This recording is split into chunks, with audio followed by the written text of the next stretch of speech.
Chapter 38 Baba's Handi, Disrespect of Shrine, Kala or Hodgepodge, Cup of Buttermilk.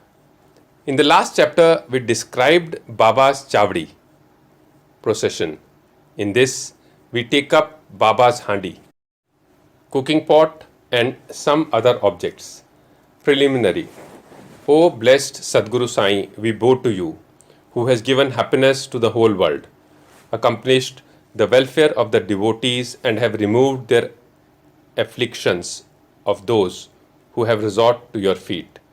By being very liberal and also being the protector and savior of the bhaktas who surrender themselves to you, you have incarnated yourself in this world to oblige mankind and do them good.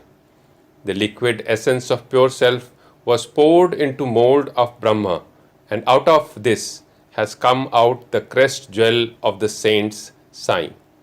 The Sai is Antaratma himself. He is the adobe of perfect divine bliss. After having attained himself all the objects of life, he made his devotees established on the path. Baba's Handi. Different sadhanas, means of accomplishments, are prescribed in our scriptures for different ages. Tapa, penance, is recommended for Krita age, Dhyan, knowledge, for Treta age, Yajna, sacrifice, for Dwapar age, and Dan, charity, for Kali, present age. Of all the charities, giving food is the best one. We are much perturbed when we get no food at noon. Other beings feel similarly under such circumstances. After knowing this, he who gives food to the poor and hungry is the best donor or charitable person. The Taittiriya Upanishad says that food is Brahma. From food all the creatures are born, and by food they live, and after having departed into food again they enter. When an Atithi, guest, comes to our door at noon, it is our duty to welcome him by giving him food. Other kinds of charities, with giving away wealth, property and clothes, etc., require some discrimination, but in the matter of food no such consideration is necessary. If anybody comes to our door at noon, he should be served forthwith, and if lame and crippled, blind and diseased person come, they should be fed first, and the able-bodied persons and other relations afterward. The merit of feeding the former is much greater than that of feeding the latter. Other kinds of charity are imperfect without this annadan, donation of food. Just as stars without the moon, necklace without its pendant, crown without its pinnacle, pond without lotus, bhajan without devotion, married lady without the kumkum mark, song without a sweet voice, or buttermilk without salt. Just as varan, pulse soup, excels all other dishes, annadan is the best of all merits. Now, let us see how Baba prepared food and distributed it to others. It has been stated before that Baba required very little food for himself, and whatever little he wanted was obtained by begging from a few houses. But when he decided to distribute food to all, he made all preparations himself. He depended on nobody and troubled none in this matter. First, he went to the bazaar and brought all the things, corn, flour, spices, etc., paying cash. He also did the grinding. In the open courtyard of the masjid, he arranged a big hearth, and after lighting a fire, he kept a handi over it with a proper measure of water. There were two kinds of handis, one small and other big. The former provided food for 50 persons and the latter for 100. Sometimes he cooked meethe chawal, sweet rice, and other times biryani with meat. At times, in the boiling varan soup, he let in small balls of thick or flat bread of wheat flour. He grinded the spices on the stone slab and put the thin pulverized spices into the cooking pot. He took all pains to make the dishes very palatable. He prepared ambil by boiling jawari flour in water and later mixing it with buttermilk, and then boiled both together. With the food, he distributed this ambil to all alike. To see whether the food was properly cooked or not, Baba rolled up the sleeves of his kafni and put his bare arm into the boiling cauldron without fear, and churned moved the whole mass from side to side and up and down. There was no mark of burn on his hand nor fear on his face. When the cooking was over, Baba got the pots in the masjid and had them duly consecrated by the Maulvi Muslim priest. First, he sent part of the food as prasad to Mahalsapati and Tatya Patil, and then he served the remaining content with his own hand to all the poor and helpless people to their heart's content. Really blessed and fortunate must be those people who got food prepared by Baba and served by him. Somebody may raise a point here and ask, did Baba distribute vegetarian and non-vegetarian food as prasad to all his devotees? The answer is plain and simple.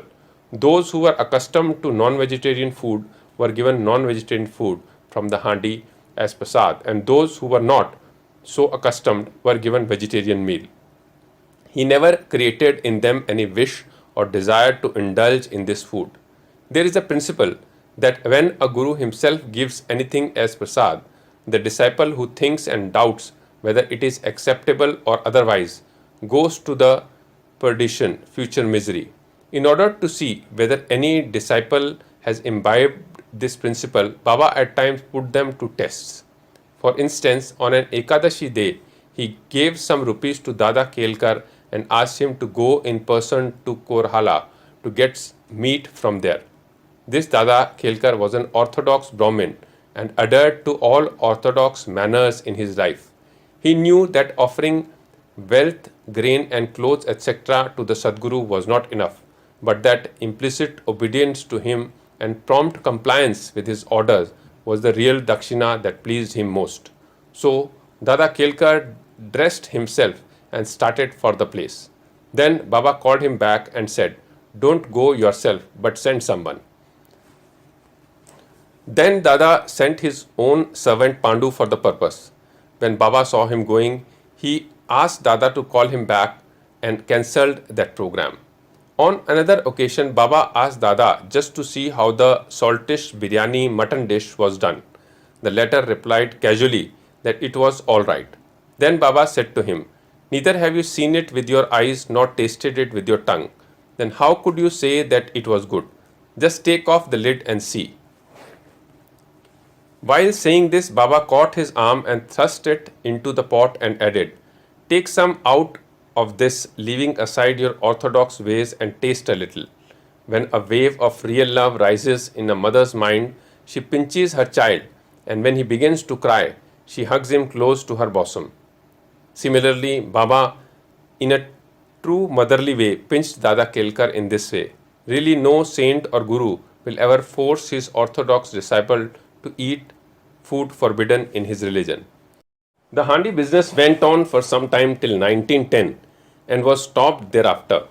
As stated before, Das Ganu spread the fame of Baba by his kirtans far and wide in Mumbai Presidency, and people from that part of the country began to flock to Shirdi, which became very soon a place of pilgrimage. The devotees brought with them various articles for presentation and offered various dishes of food as naivedya. The quantity of naivedya offered by them was so much that the fakirs and paupers could feed themselves to their heart's content, leaving some surplus behind. Before stating how naivedya was distributed, we shall refer to Nana Saheb Chandorkar's story, showing Baba's regard for the local shrines and deities. Nana Saheb's disrespect of a shrine. By drawing inferences or guessing in their own way, some people said that Sai was a Brahmin, and some said that he was a Muslim. In reality, he belonged to no caste. No one knew definitely when he was born and in what community and who his parents were. Then how could he be a Muslim or Brahmin? If he was a Muslim, how could he keep dhuni ever burning in the masjid, and how could there be a tulsi one there? How could he allow the blowing of conches and ringing of bells? How could he allow all the different forms of Hindu worship there? Had he been a Muslim, could he have ears pierced, and could he have spent money from his pocket for repairing Hindu temples. On the contrary, he never tolerated the slightest disrespect to shrines and deities. Once Nana Sahib Chandorkar came to Shirdi with his sadhu, husband of his wife's sister, Mr. Binivale. When they went to the masjid and sat before Baba, the latter suddenly got angry with Nana Sahib and said, "You have been so long in my company, then why do you behave like this?"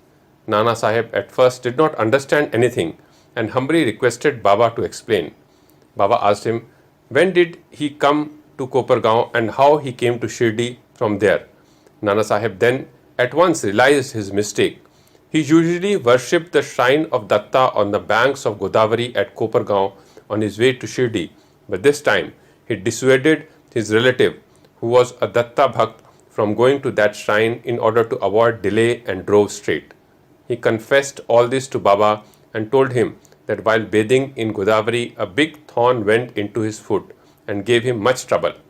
Baba said that was a slight punishment he met and warned him to be more careful in future. Kala hodgepodge. To revert to the distribution of the Naivedya, after the Aarti was over and after Baba sent away the people with Udi and blessings, he went inside and sat behind a curtain with his back to the Nimbar for meals. With 2 rows of intimate devotees, one on each side, the Bhaktas brought Naivedya containing a variety of food such as puris, mande, polis, basundi, sanza, fine rice, etc. and kept waiting outside for prasad consecrated by Baba. All the foods were mixed in a hodgepodge and placed before Baba. He offered it to God and consecrated it. Then, portions of the same were given to the persons waiting outside and the rest was served to the group of devotees inside, with Baba at the center. The Bhaktas sitting in the 2 rows then dined to their heart's content. Baba asked Shama and Nana Sahib Nimonkar daily to serve the consecrated food to all persons sitting inside and look at their individual needs and comforts. This they did very carefully and willingly. Every morsel of food thus partaken gave them fulfillment and satisfaction. Such sweet and lovely and consecrated food it was, ever auspicious and ever holy. Cup of buttermilk. Once Himad Pant had eaten to his full capacity in his company, when Baba offered him a cup of buttermilk. Its white appearance pleased him, but there was no space for it. He, however, took only a sip. On seeing his faltering attitude, Baba said, "Drink it all, you won't get any such opportunity thereafter." He drank it off then and found that the Baba's words were prophetic, for he passed away after a brief period. Now readers can have certainly to thank Himad Pant. He drank the cup of buttermilk but has supplied us with sufficient quantity of nectar in the form of Baba's leelas. Let us drink this nectar to our heart's content and be satisfied and happy. Woe to Sri Sai, peace be to all.